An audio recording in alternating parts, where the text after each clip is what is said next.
Good evening, everyone. It is day 35 of the 77-day video challenge. I can see my yard again, the grass, front yard and backyard. The snow is almost melted. I can't believe we got almost 5 inches of snow night before last. And now just about everything is back to, I don't want to say back to normal because honestly, what is normal?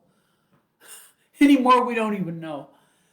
Uh, it's only supposed to get down in the 20s tonight, and it's the last of this mess until I think 31 degrees one night next week. But now we're back to our central Texas winter weather.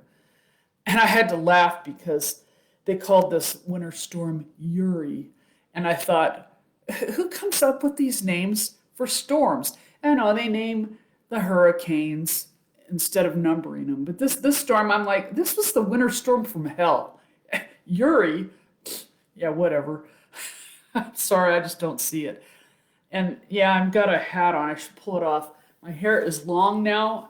I got to shower yesterday when the water came back on. I didn't want to use a blow dryer because I wasn't sure if the power was going to go back out, so I just let my hair do its.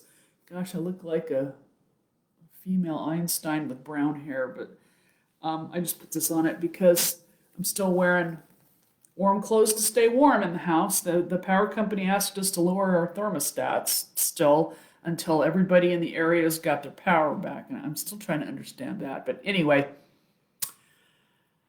my thought for you today. Ellie asked about a post I made on Facebook. I said that music to my ears was hearing the snow melting in my yard.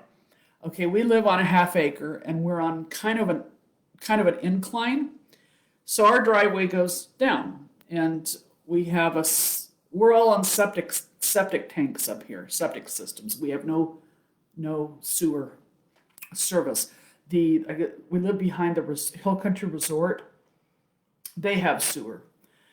So commercial does if they pay enough for it. Because this is unincorporated country. Anyway, we're on a hill and one of the septic sprinklers is over there. We have an aerobic system. So that means it takes the waste and puts it out on your yard so you don't have to water your landscaping. And we had one in the backyard, we've got one in the front. And when I go to the bathroom in my bedroom, it's on that far wall. And when I sit there, I could hear the sound of trickle, trickle. And I said, that's music to my ears because I know it's the snow melting. And that's what I meant by that. Earlier this week, okay, I shared a story about the drive coming back from Horseshoe Bay on Sunday. And I'll do it quickly since I'm already over the 2 minutes I was supposed to take. John and I have both lived where it snows. We know how to drive in snow. I've lived in snow several years. And when we came back from Horseshoe Bay, it's about an hour and a half from where we live in Canyon Lake. It was already 20 degrees, okay? And we decided to come home. We were supposed to stay an extra day, but we knew the storm was coming. And our host, we stayed at an Airbnb, our host offered us half price to stay there 2 more days to hunker down during the storm if we wanted to.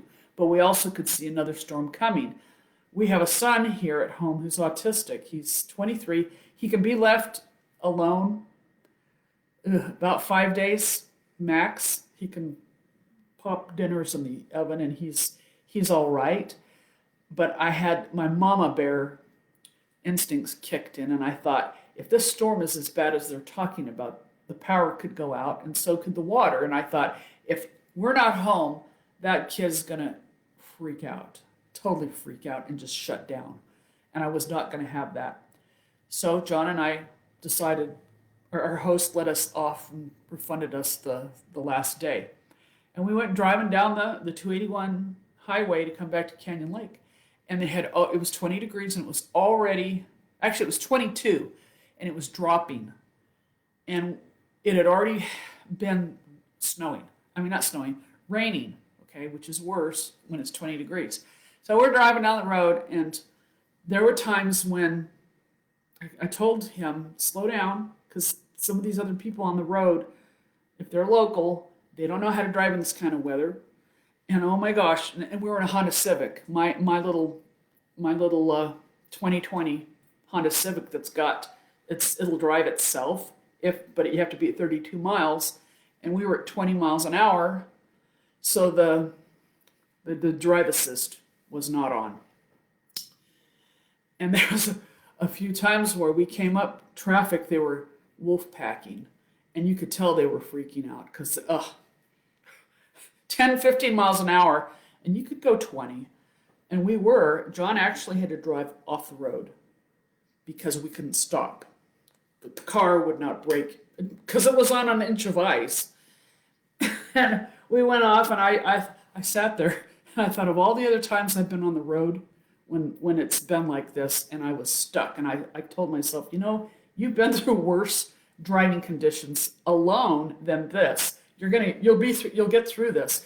And I just closed my eyes, and I was bracing for impact of hitting somebody. But my husband, he impressed me because he just drove off the road onto the snow and past those other cars and went right back onto the highway. And we kept going because we were like, we are not getting stuck on the side of the road with this blizzard type weather coming. And we saw 18-wheelers that had jackknifed and others that were on the side of the road waiting because we got to a place in the highway where it dipped, and then it goes up this really narrow space between Blanco, Texas, and where we need to turn off to come to Canyon Lake. And everybody was slowing down to like 5 miles an hour, and we were looking at them going, what are you doing? And people pulled off the road, and I said, the storm's going to hit in like an hour and a half. I am not going to be caught on the side of the road when it drops down to 0 and it's snowing outside. And we just kept going, and we made it up the hill, and we made it home, and oh my gosh, thank goodness we made it home. Just so next day we could wake up and no power and no water, but we were home with our son to handle it. And that's the thing I think I want to leave with you today is when things get really bad, or you think it's really bad, sometimes it helps to actually think about other times in your life you've been through that were worse, and remind yourself that I can get through this. I just make up the decision in my mind that I'm gonna get through it, and I'll be fine. And that's what all three of us did this past week with no water, and we got very creative. But my son and I both started to get depressed.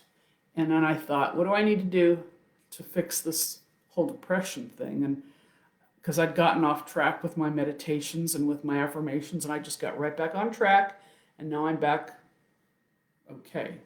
So that's my message is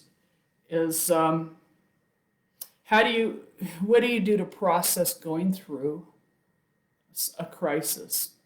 I think I did a video a couple days ago about this, but yeah, what do you do to get through a crisis? Gosh, this video is way longer than I meant for it to be. It just took that long to get through it. Well, tomorrow's will be shorter, I promise. I'll see you tomorrow. Thanks for watching.